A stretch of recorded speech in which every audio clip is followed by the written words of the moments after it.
또 이르시되 어떤 사람에게 두 아들이 있는데 그 둘째가 아버지에게 말하되 아버지여 재산 중에서 내게 돌아올 분깃을 내게 주소서 하는지라.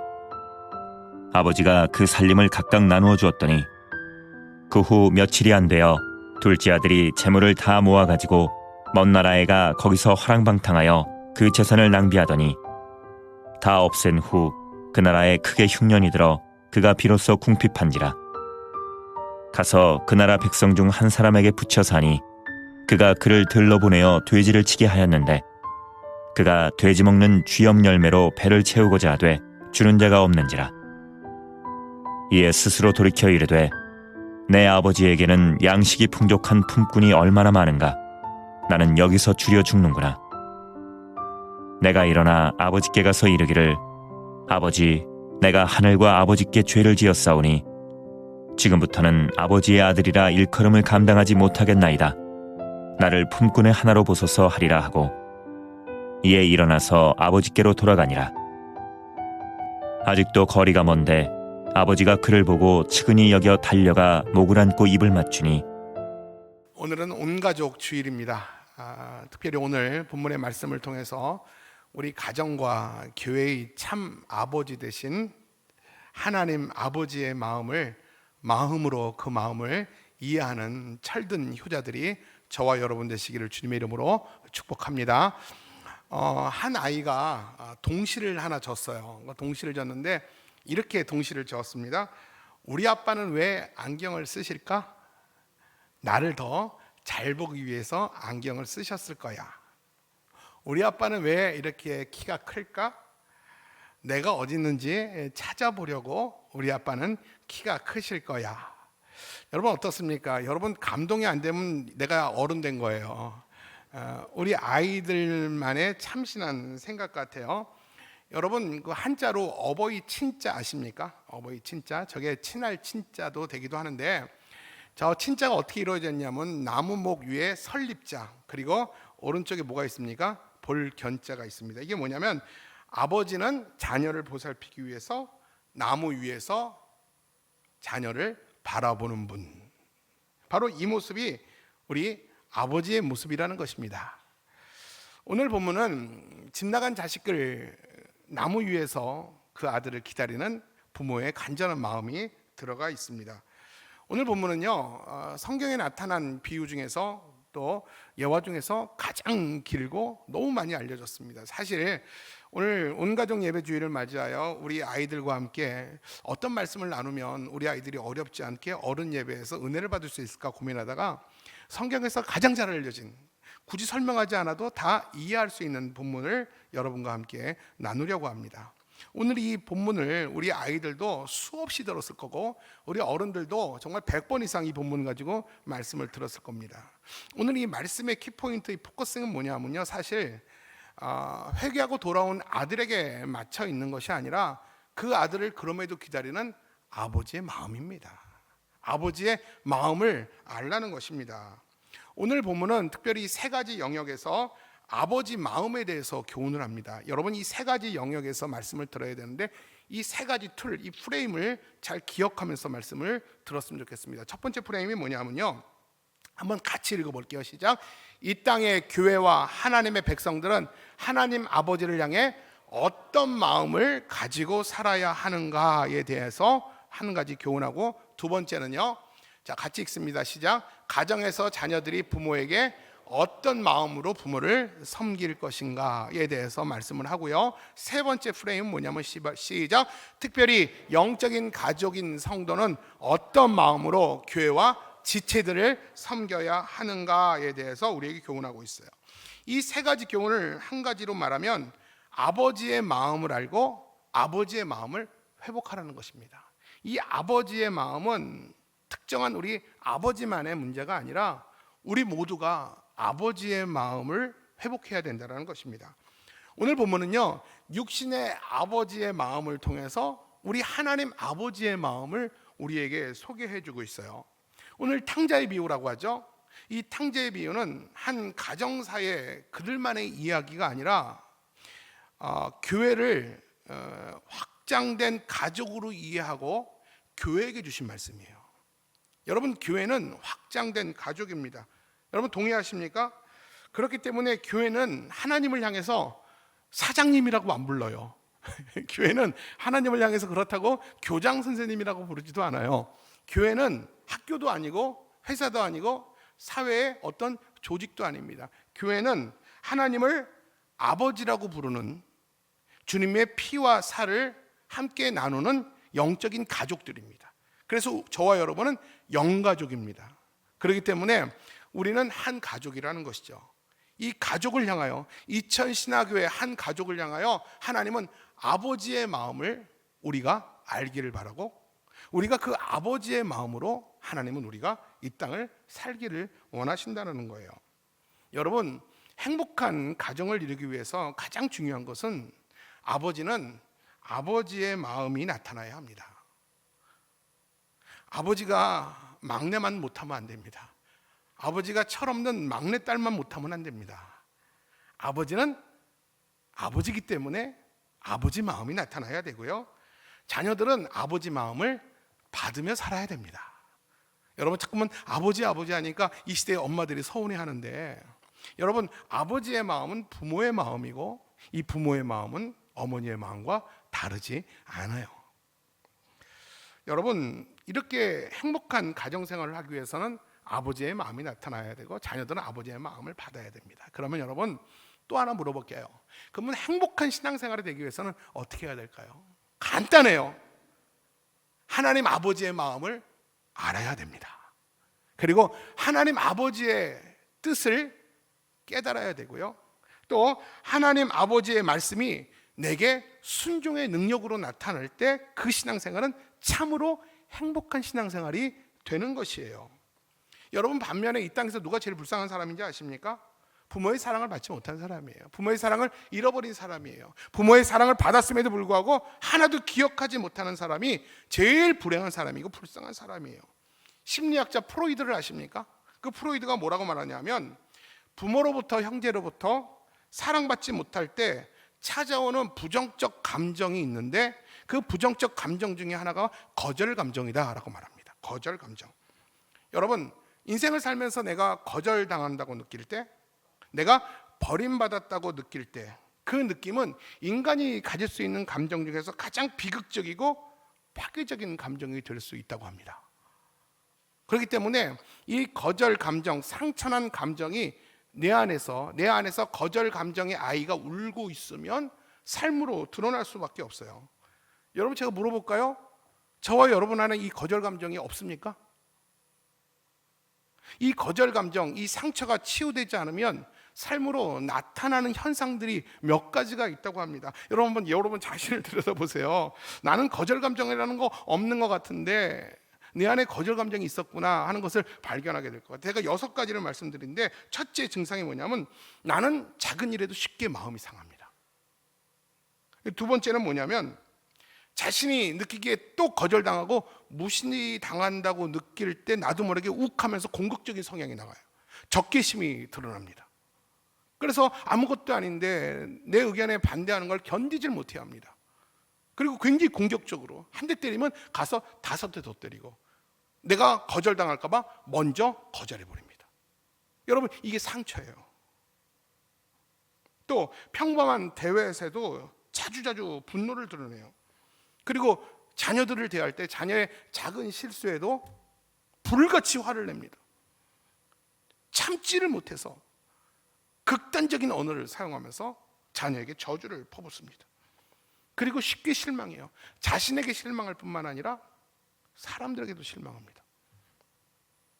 그리고 결국 이 거절 감정이 치유되지 않으면 자녀들에게 고스란히 대물림이 된다는 거죠. 이 거절 감정 상처를 가진 그 엄마와 함께 살아가는 자녀들은 그 엄마로부터 또 거절 상처를 받게 되고, 이 감정이 계속해서 자녀들에게 되물림이 된다는 거예요. 여러분, 이것은 단지 그 자녀만의 문제, 가정만의 문제가 아니에요. 이것이 확장되어서 사회 문제가 확장될 수 있다는 거예요. 여러분, 이 모두가 가정에서 아버지 마음을 배우지 못해서 일어나는 일들이에요. 가정에서 아버지의 사랑을 배우지 못해서 일어나는 이런 현상들과 상처들이라는 것입니다. 여러분, 이 사회를 보세요. 이 정치 사회를 보세요. 우리가 함께 살아가는 이 공동체에서 보세요. 얼마나 그런 사람들이, 얼마나 그 상처 있는 사람들이, 그 안에서 이 거절 감정의 아이가 우는 사람들이 얼마나 우리 주위에 많아서 이 공동체가 얼마나 어렵습니까? 여러분, 이 사회의 위기는 이 가정의 위기입니다. 그렇다면 여러분, 이 가정이 어떻게 하면 바로 세워질 수 있을까요? 이 시대의 아버지들이 아버지의 마음을 새롭게 하고 다시 회복해야 될 줄로 믿습니다. 이 아버지의 마음이 바로 그리스도 예수의 마음이에요. 오늘 이 그리스도 예수의 마음이 탕자를 향한 아버지의 마음으로 나타나고 있습니다. 여러분, 리더스 다이제스트라는 잡지 아십니까? 요즘엔 없는데 예전엔 그 잡지가 정말 좋은 글, 명언들을 많이 실어준 잡지가 리더스 다이제스트라는 잡지입니다. 이 잡지에서 이런 내용이 있어요. 아이들이 자라나면서 아버지에 대한 생각이 많이 바뀐대요. 우리 5살 때는 아버지는 뭐든지 다 할 수 있는 슈퍼맨 같은 사람.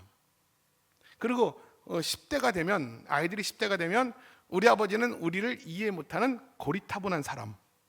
그리고 30대가 되면 자신의 진로에 대해서 아버지랑 상의하고 싶은 분. 그리고 여러분 50대가 되면 아버지는 참 훌륭하셨구나. 예전엔 몰랐는데 내가 아버지 나이 정도 되니까 아버지는 참 훌륭하신 분이었구나. 60대가 되면 나는 아버지만 못하구나. 우리 아버지는 참 훌륭하셨고 참 위대하신 분이었구나. 나는 아버지만 못하다라는 생각을 한다고 합니다. 여러분, 그렇게 말 안 듣고 속썩였던 딸이 결혼해서 새끼 낳고 아이를 키우다 보면 비로소 철이 들어서 엄마 고마워, 엄마도 이렇게 힘들었어, 엄마의 마음을 헤아리면서 엄마한테 지극정성한다고 합니다. 여러분, 이렇듯 사람이 철이 들어야 사람 구실하고요, 부모의 마음을 알아요. 여러분, 신앙인도 마찬가지입니다. 신앙인도 철이 들어야 하나님 아버지의 마음을 이해하고 아버지의 마음을 깨닫고 아버지의 말씀을 순종의 능력으로 살아낼 수도 있는 거예요. 여러분, 우리는 자녀를 키웁니다. 우리 자녀들이 우리 엄마의 돌봄과 또 엄마의 사랑 가운데 우리는 자녀들은 사랑하고 있어요. 여러분, 자식을 키울 때, 저도 부모지만 자녀를 키울 때 무조건적입니다. 너무 일방적이고 너무 또 일방적인 그 헌신이 있어요. 반면 자녀들은 그 부모 사랑 앞에서 너무 당당해요. 당당한 게 아니라 너무 뻔뻔합니다. 우리 애들만 그러나요? 여러분, 그렇지 않습니까? 부모의 사랑에 너무 당당하게 생각합니다. 그래도 부모는 그런 당당함과 뻔뻔함을 당연하다고 여기며 그 많은 시간, 많은 사랑과 정성과 물질을 다 쏟아붓습니다. 그리고 자녀에게 보상을 원하지 않습니다. 그저 네가 잘 살아주기만 바라는 거예요. 이게 아버지의 마음이에요. 여러분, 자녀에게 뭔가를 원하는 게 있으세요? 내가 이렇게 너를 공부시켰으니까 네가 나중에 돈 벌면 아빠 벤츠 하나 사줘라. 여러분, 옆에 아버지 보면서 물어보세요. 아버지 원하세요? 여러분, 부모는 적어도 자녀에게 그런 보상 원하지 않아요. 내게 있는 것을 다 쏟아주고도 네가 그냥 잘 되면 돼. 이게 우리 부모님이 우리에게 보이셨던 사랑이고 우리 부모님이 우리 자녀들에게 또한 보여주는 사랑입니다. 이게 아버지의 마음이에요. 그런데 오늘 본문에 보면요, 이런 부모의 마음을 너무나도 몰라주고 한 아들이 부모 곁을 떠나겠다고 합니다. 아직까지 부모의 보살핌이 분명히 필요한데도 부모의 간섭이 싫다고 부모 없는 데로 가봐서 마음껏 살겠다고 떠나겠다는 아들이 있어요.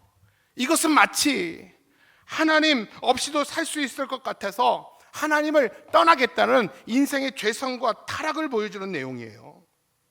근데 여러분, 그 아들은 그렇다고 치고 그 아버지는 어떤지 아십니까? 그러나 그 아들을 바보같이 잊지 못하고 기다리는 우리 아버지, 그 아버지는 죄인을 기다리시는 하나님의 마음이고 우리네 부모님들의 마음이에요. 그냥 나도 잊어버리면 되는데, 가족 인연 끊고 그냥 돌았으면 되는데, 아들은 나를 잊고 마음껏 살아가는데 부모는 잊지 못해요. 그 모습이 바보 같아요. 그냥 잊었으면 좋겠어요. 왜 자녀 문제만큼은 이렇게 결단력이 없는지 모르겠어요. 이게 여러분 하나님의 마음이고 우리네 부모님의 마음이에요. 아들은 부모에게 땡깡을 부립니다. 내게 돌아올 유산의 몫을 달라고 합니다. 여러분, 유산은 부모가 돌아가시기 전에 자녀에게 주는 거죠. 근데 그 아들은 땡깡을 부립니다. 유산을 먼저 달라고. 여러분, 이게 중동 지역의 전통에 의하면 유산을 먼저 받아가는 것은 부모와의 인연을 끊는 것입니다. 그런데도 아들은 아버지를 괴롭힙니다. 성경에 그런 내용은 없는데, 여러분, 이런 전통과 이런 규정이 없는데, 이런 예가 없는데 아들이 부모에게 와서 유산을 달라고 할 때 아버지가 순순히 줬겠어요? 몇 번 거절했겠죠. 근데도 계속 아버지를 흔들어댑니다. 자녀를 이길 도리가 없는 것 같아요. 그래서 결국 자녀에게 유산을 주죠. 그래서 그 자녀가 유산을 받아서 떠난 곳이 어딘지 아십니까? 우리 13절에 보니까 먼 나라로 갔다 그랬어요. 먼 나라. 여러분, 이 먼 나라가 어디를 얘기하는 걸까요? 이 먼 나라가 어디를 이야기하는 건가 보다 두 가지 의미가 있어요. 이 먼 나라는 첫째, 아버지의 마음으로부터 멀리 떠난 곳이에요. 아버지의 마음으로부터. 이 거리의 문제가 아니에요. 아버지의 마음으로부터, 아버지의 손길로부터, 아버지의 잔소리로부터, 아버지의 관심으로부터, 아버지가 없는 먼 곳으로 이 아들이 떠났다는 겁니다.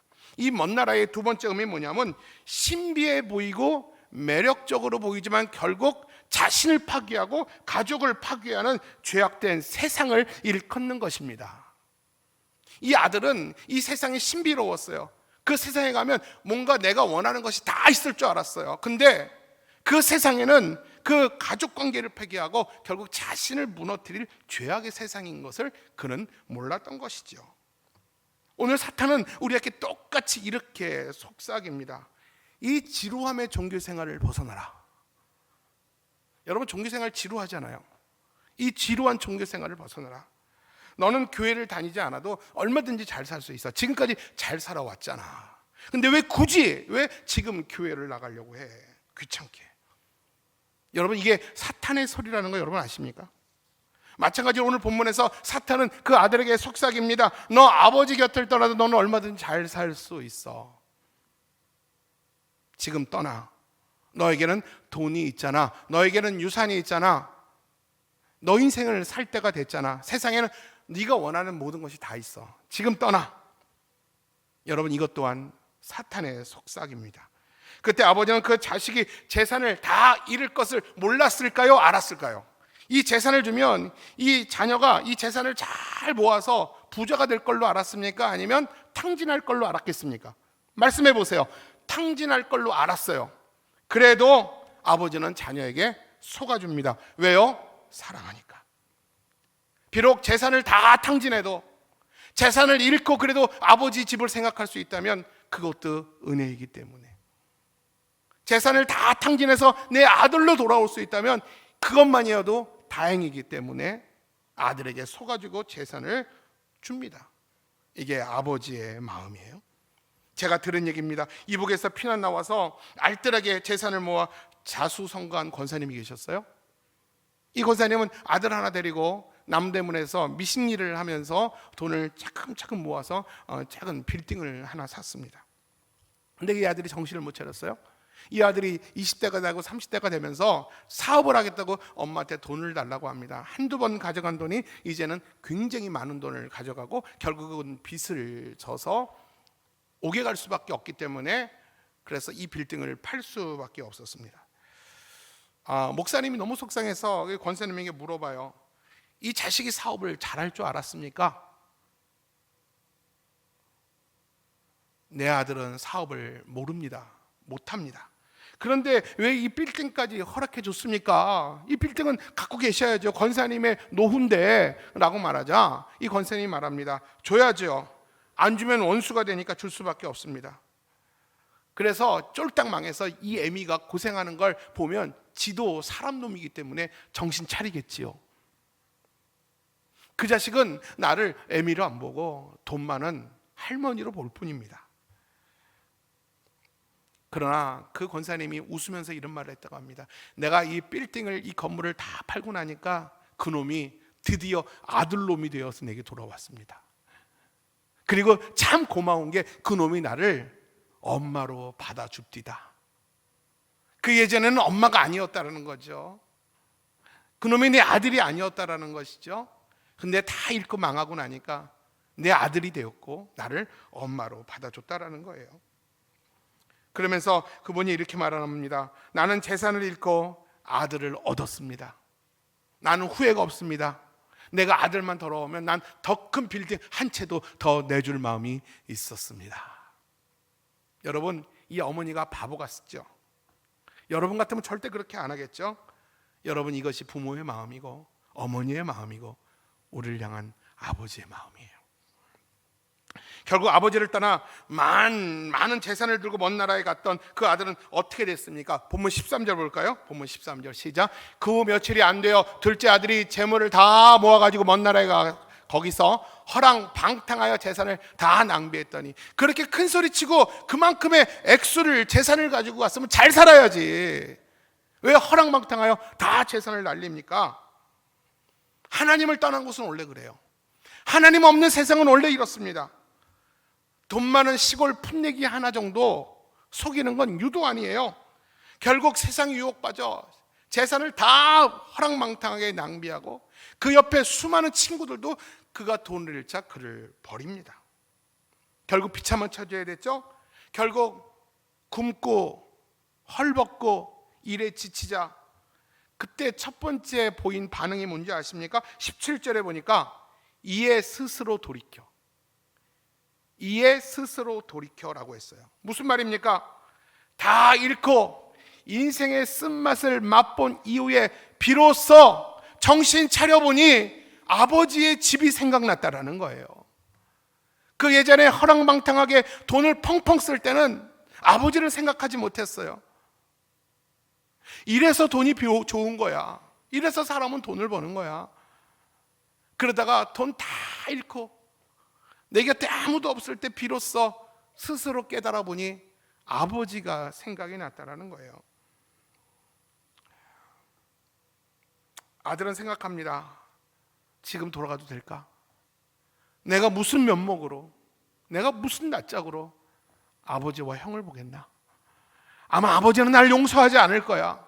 많은 사람들이 그렇게 나를 버렸듯이 아버지도 나를 버릴 거야 라고 생각했습니다. 그러나 그 추측은 잘못됐습니다. 아버지는 그 아들을 미워하지 않았어요. 집 나간 아들을 기다렸습니다. 아들이 집 나간 이후에 지금부터 그 자리에서 계속 그 아들을 기다린 것이 아버지였습니다. 이것이 바로 아버지 마음과 아들 마음의 차이예요. 여러분, 아들은 아버지 나이가 되지 않으면 절대로 아버지 마음을 이해하지 못합니다. 그리고 결국 돌아오는 아들을 향해 정말 거지 같은 모습이 되어서 맨발로 돌아오는 아들을 향해 아버지의 반응은 어땠을까요? 우리 20절 말씀이에요. 시작. 이에 일어나서 아버지께로 돌아가니라. 아직도 거리가 먼데 아버지가 그를 보고 측은히 여겨 달려가 목을 안고 입을 맞추니, 측은히 여기고 자녀를 향해서 측은히 여기는 마음이 아버지의 마음이에요. 여러분, 측은히 여긴다라는 영어 성경, 영어로 보면 컴패션입니다. 컴은 함께, 패션 느낀다. 아들의 그 아픔을 함께 느끼며 아들의 실패를, 아버지의 실패를 받고 아들의 연약감을 함께 아파하는 아버지의 컴패션, 측은히 여겼다라는 거예요. 아버지의 용서와 사랑은 이렇게 끝이 없습니다. 자녀를 향한 아버지의 사랑은 그가 자녀이기 때문에 어떤 조건도 이유도 없는 거예요. 이게 아버지의 컴패션, 측은히 여기는 마음입니다. 이것이 여러분 바로 아버지의 품이고 아버지의 집이고 아버지의 마음이에요. 여러분, 탕자가 오늘 집에 돌아온 이유가 배가 고파서 정말 갈 곳이 없어서 왔다고 생각합니까? 아니에요. 오늘 탕자의 고백 속에서 오랫동안 잊혀진 단어가 계속해서 반복되는 것을 볼 수가 있어요. 그 잊혀진 단어가 뭔지 아세요? 아버지라는 단어예요. 그 시간, 그 많은 시간 동안 한 번도 기억하지 못했던 그 아버지의 단어가 실패한 이 탕자의 마음속에, 머릿속에 계속해서 베풀이 되는 것이 이 아버지라는 단어였어요. 17절부터 19절까지 아버지라는 단어가 무려 5번이 나옵니다. 그가 잘 됐을 때 아버지를 생각했으면 얼마나 좋았을까요? 다 잃고 나서야 정신 차리고 아버지를 생각하고 아버지 집에 돌아왔습니다. 그래도 돌아올 수 있는 것이 하나님의 은혜인 줄로 믿습니다. 아버지 가슴에 못 박고 떠난 아들을 아버지는 다시는 안 보겠다고 괘씸히 여깁니다.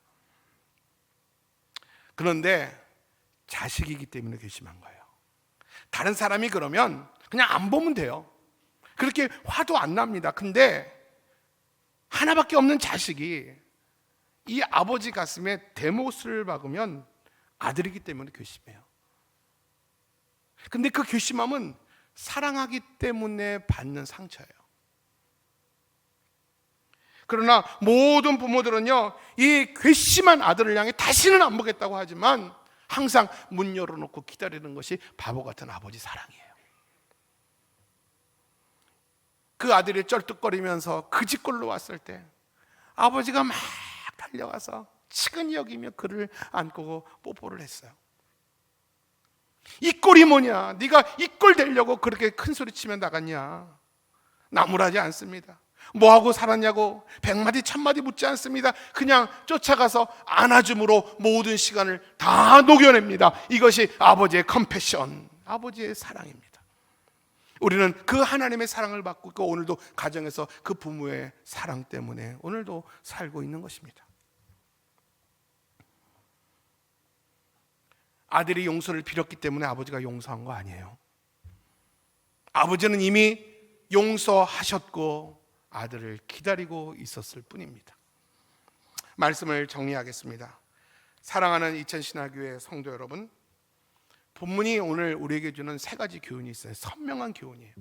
그게 뭐냐면 하나님의 마음이 늘 우리에게 향해 있다는 거예요. 하나님 아버지의 마음이 아니 우리가 아니라 나를 향해 있어요. 그 아버지의 마음을 깨닫고 오늘도 그 하나님의 아버지의 은혜에 감사하는 여러분들 되시길 바랍니다. 그리고 두 번째로는요, 가족 구성원 모두가 서로를 향해서 아버지 마음을 가져야 돼요. 저도 부모예요. 우리 아이들이 쌍둥이에요. 왜 이렇게 싸우는지 모르겠어요. 뱃속에서 나왔으면 어느 정도 타협하고 이제 안 싸울 것 같은데 여전히 뭔가가 부족했는지 여전히 싸워요.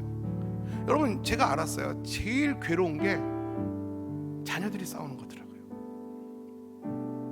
자녀는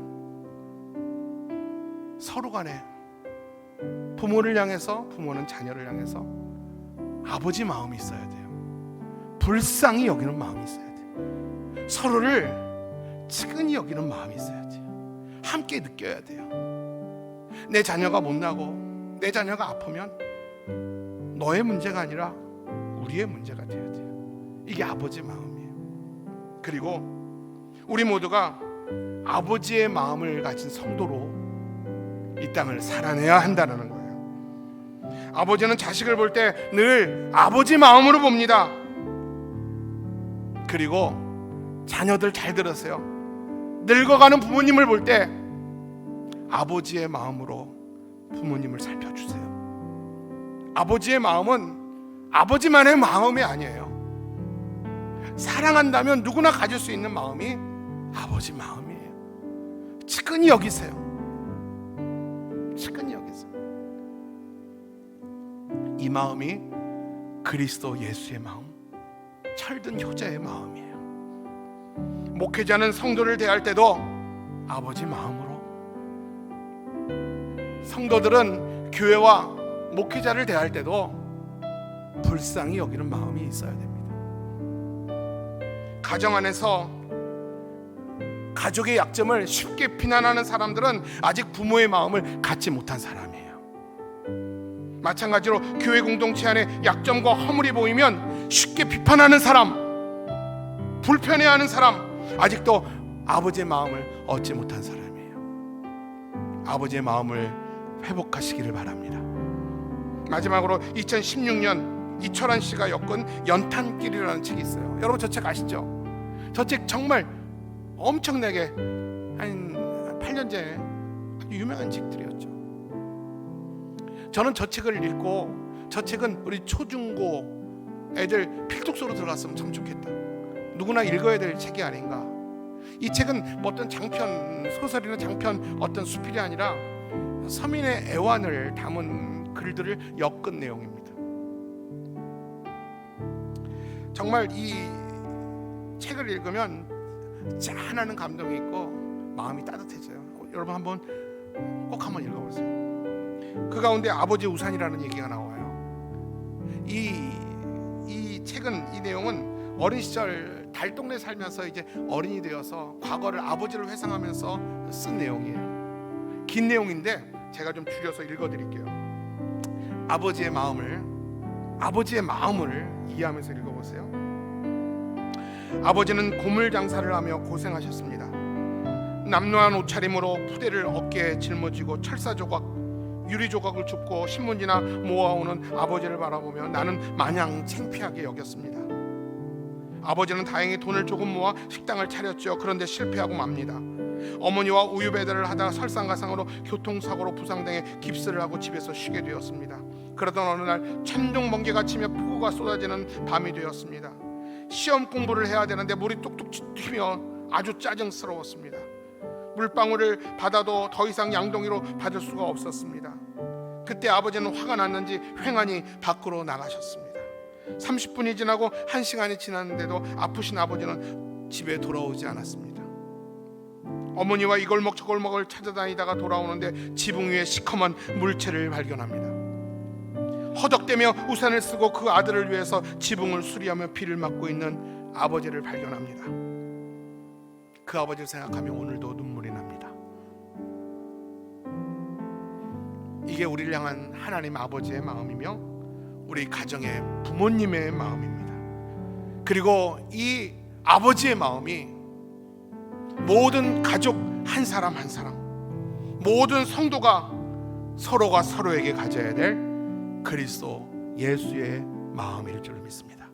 사랑하는 성도 여러분, 온 가족 주일이에요. 우리 사랑하는 자녀들과 함께 오늘 예배를 드리고 있습니다. 우리 부모님만이 아버지의 마음이 아니라 우리 사랑하는 자녀들도 우리 연로해 가시고 늙어가시고 우리 곁에서 우리 곁을 지켜주셨던 그 부모님을 향하여 아버지의 마음이 회복될 수 있길 바랍니다. 이 마음이 예수님의 마음입니다. 같이 기도하겠습니다.